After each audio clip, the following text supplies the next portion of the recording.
Arson here. Today's date is December 26th, 2014, and it is a real beautiful day out here. You know what? It's so beautiful. I just might kick it at the beach, cunt. Yep. Shout out to all you guys on the East Coast that are walking outside to get the fucking newspaper and getting frostbite on your mushroom tip and on your pinky toe. I feel bad for you, son, but I got 99 problems, but cold ass weather ain't one, cunt.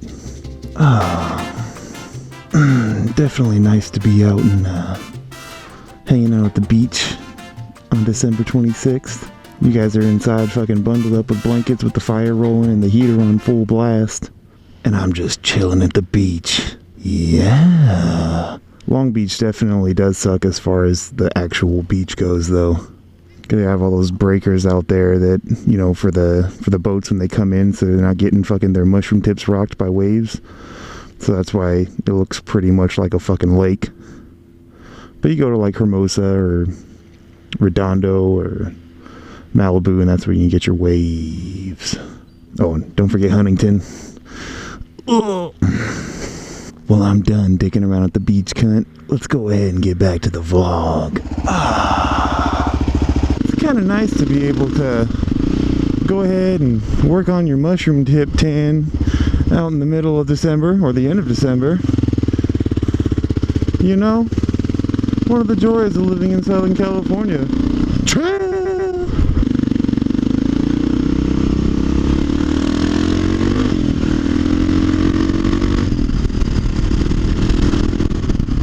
So, this Christmas, you know, and this holiday season in general, I was very fortunate to have my dad with me.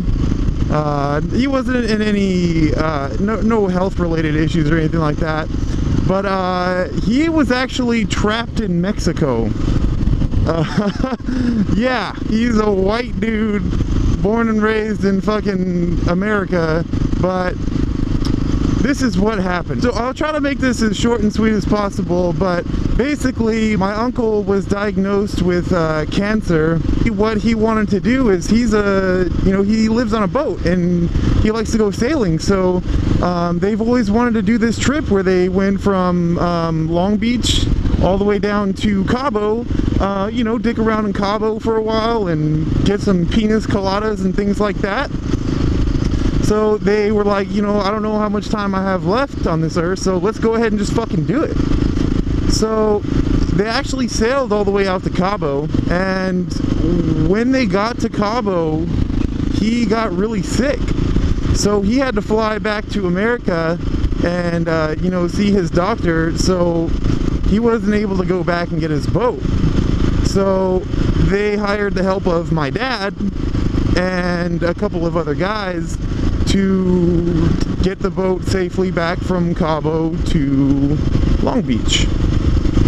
Now, the thing about that is that sailing to Cabo is actually a lot easier than it is to sail back, because you're going with the current and the wind up to Cabo, but on the way back, you're fighting it. So it takes a hell of a lot longer to get back. So what happened was that, I'll fucking go this way. What happened is that my dad,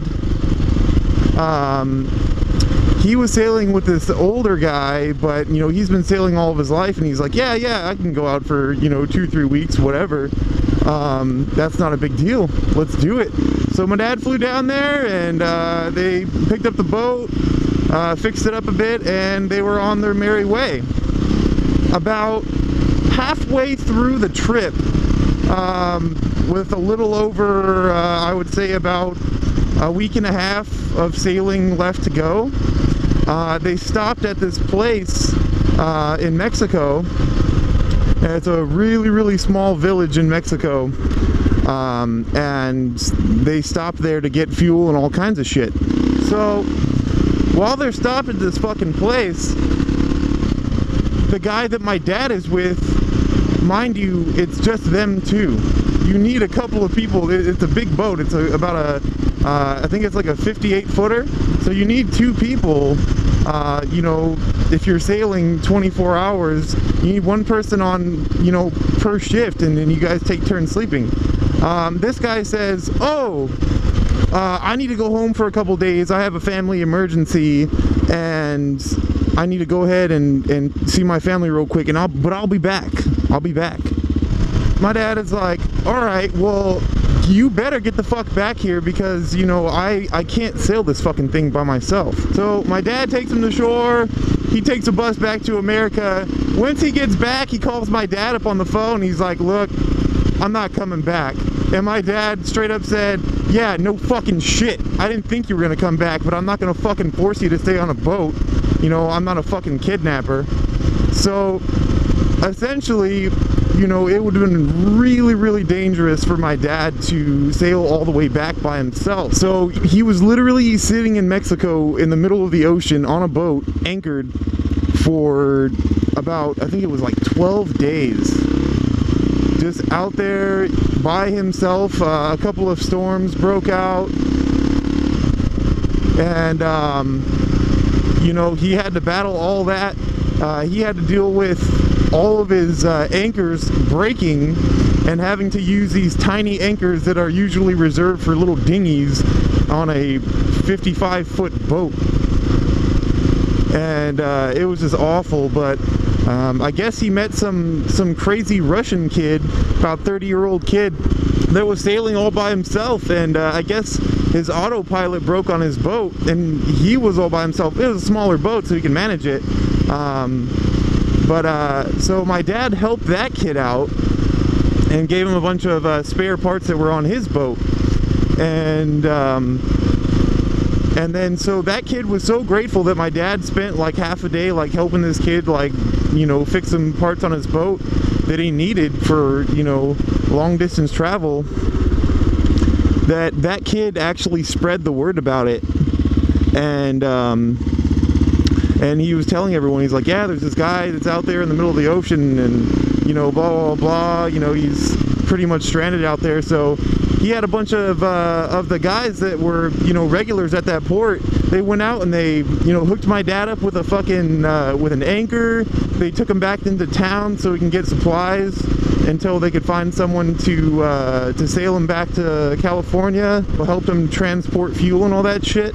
And that's the coolest thing, is because, like, you know, my dad, like, didn't expect anything in return for fixing this guy's boat. Didn't charge him nothing, you know, nothing at all. And, you know, these people repaid the favor and, you know, helped him get his shit back in order. So thanks to those guys, and, you know, the person they were able to hire to bitch, fucking scooter. The person they were able to hire to get my dad out of there, he probably would still be fucking stuck in Mexico in the middle of the fucking water. Shout out to those guys, and just a reminder that you should always be doing right for people, because, you know, in a situation like that, if my dad was a dick and didn't help him, or just wasn't a nice guy in general, he probably would have been fucked out there, and he probably would have been drifted out to sea with no fuel and just stranded. Or, you know, maybe his boat would have capsized. So that's why we always got to be doing nice things for people, and karma, or yin and yang, or whatever the fuck you want to call it. It'll always fucking work out for you, man. But I hope you guys are having a great holiday season. This holiday season has been a little wishy-washy for me. I'm not gonna get into the details of it. You guys don't need to know my fucking troubles, but that's just a little fucking story that I had. You know, just a crazy story about my dad. If you guys like this video, please make sure you hit that fucking like button with that tippity tip tip.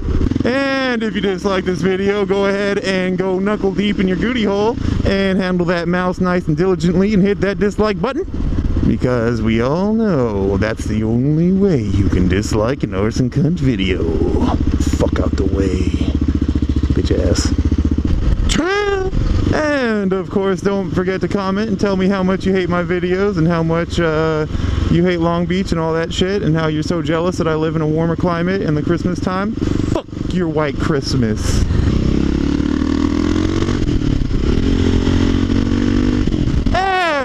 forget to hit the out of that subscribe button. And I'm running a stop sign. Whoop!